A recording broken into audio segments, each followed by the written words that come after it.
नमस्कार। आज फिर एक मेरे हिसाब से जो महत्वपूर्ण मुद्दा है उसको लेकर के मैं वीडियो रिकॉर्ड कर रहा हूँ। अभी देखिए ऐसा है कि दुनिया के कई देश हैं जहाँ पर कि जो युवा वर्ग है वो अपने युवावस्था में ही या अपने किशोरावस्था में ही जो है वो आ, आ, अपने अपने देश में, चाहे अपने समाज में, चाहे दूसरे देशों में भी जो है वो घूम पाता है। वो अनुभव ले पाता है कि जो है वो देश दुनिया में क्या हो रहा है ना। लेकिन हमारे यहाँ जो है ऐसी पद्धति अभी हाल में, मतलब पिछले 10-12 सालों में, 20 सालों में नहीं देखी गई है। 2000 के शुरुआत में से सुनने को आता था कि भाई बहुत सारे लोग जो हैं अप्रत्याशित रूप से अधिकाधिक लोग जो हैं वो चले गए विदेश में, और वो 6-6 महीने, साल भर का जो है कंप्यूटर कोर्स करके वहाँ पर चले गए और वहीं पर सेटल हो गए। लेकिन अब जो है ये मैंने सभी देशों ने जो है अपनी एक कड़ाई कर दी है, और अब वो नौकरी के लिए अपने यहाँ बाहर से लोगों को लेना जो है वो नापसंद कर रहे हैं, बल्कि हर तरह के प्रतिबंध भी लगा रहे हैं। तो इससे हो ये रहा है कि यहाँ पर जो है, यहाँ पर भी प्रांतवाद बढ़ रहा है। मतलब प्रांतवाद इस मायने में बढ़ रहा है कि भाई मतलब बाहर के लोग यहाँ आकर नौकरी नहीं करेंगे। तो इससे बहुत ज़्यादा कठिनाई ये हो रही है कि जो देश का एक बड़ा युवा वर्ग है, और विशेष रूप से जो बहुसंख्यक समुदाय है उसका जो युवा वर्ग है, उसके अनुभव में भारी कमी आ रही है। इस मायने में कि जो मतलब अगर अपने इस बड़े देश में जो है हर प्रांत में वो घूम पाता, अगर वो जगह जगह किसी भी माने इसमें किसी भी जो है मतलब लक्ष्य को लेकर के अगर वो घूम पाता, तो उसके अनुभव में उतनी वृद्धि होती और उससे जो है पूरे समाज को फायदा होता। अब जैसे एक उदाहरण बता रहा हूँ, अभी मैंने एक न्यूज़ आइटम देखा। उसमें यह था कि भाई जो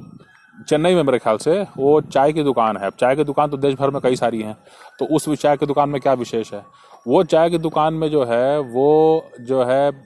एक ऐसा कप दे रहा है जो कि खाया जा सकता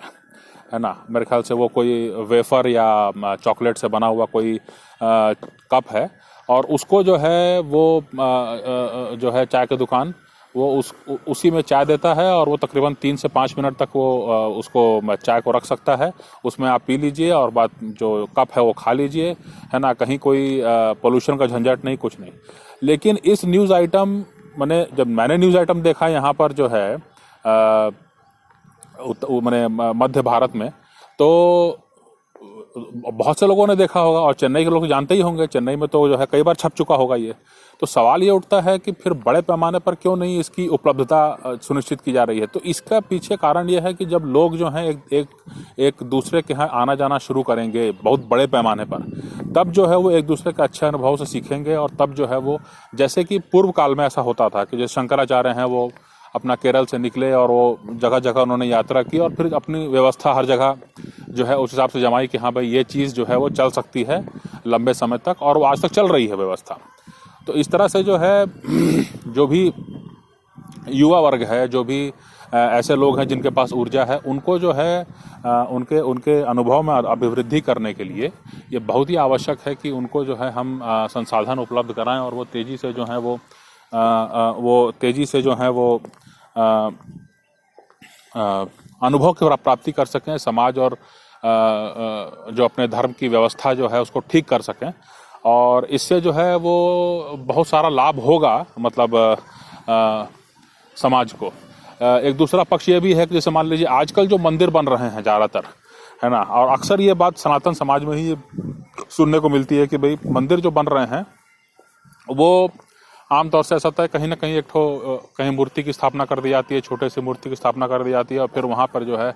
कुछ घेराबंदी वगैरह की बात होती है।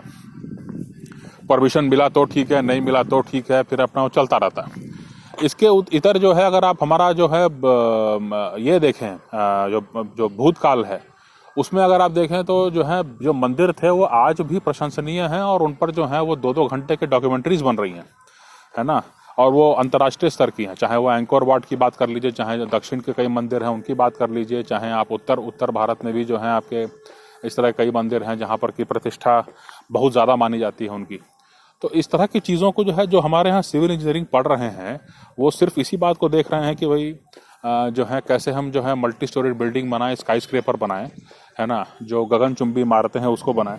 हमको ये भी देखना है कि वो जो है वो हमारे धर्म और समाज के जो संग्रहण में और उसके पुनर्जीवन में जो है कितना योगदान और किस प्रकार का योगदान दे सकते हैं, इसको भी जो है सुनिश्चित करने की ज़रूरत है। और इसीलिए मुझे ऐसा लगता है कि कहीं ना कहीं एक जो है जो देश भर में काम करने वाली और जो समाज हित में काम करने वाली कई संस्थाएं हैं, उनको जो है इस बारे में कुछ पहल करनी चाहिए कि जो है, और बहुसंख्यक समाज के लिए ये ज़्यादा आवश्यक इसलिए है क्योंकि वही देश में जो है ज़्यादातर चीज़ों का ट्रेंड बना रहा है, वही जो है वो ज़्यादातर चीज़ों की व्यवस्था करेगा। अगर बहुसंख्यक समाज जो है किसी चीज़ को अपना लेता है तो फिर जाहिर सी बात है कि आप ये मान सकते हैं कि वो चीज़ जो है वो चलेगी, है ना। तो इस कारण से मुझे ऐसा लगता है कि इस बारे में विचार किया जाना चाहिए। ये हमारे आने वाले कल के लिए बहुत आवश्यक होगा, क्योंकि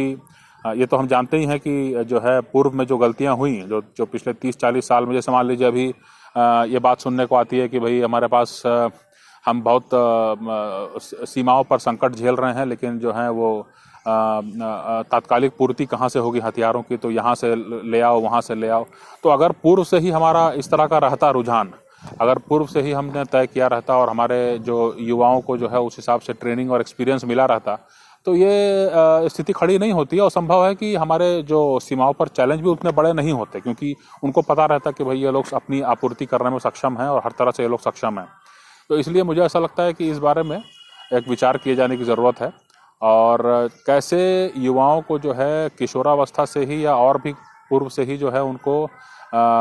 समाज के बारे में और क्या उनकी आवश्यकताएं हैं उसके बारे में जागृत किया जाए, उसके बारे में जागरूक किया जाए, उसके बारे में जो है उनको जो है एम्पावर किया जाए, मतलब कि जो है उनको उसके लिए तैयार किया जा सके, जिससे कि समाज की जो आवश्यकताएं हैं उसकी पूर्ति होती रहे। ये हमको सुनिश्चित करना है। धन्यवाद।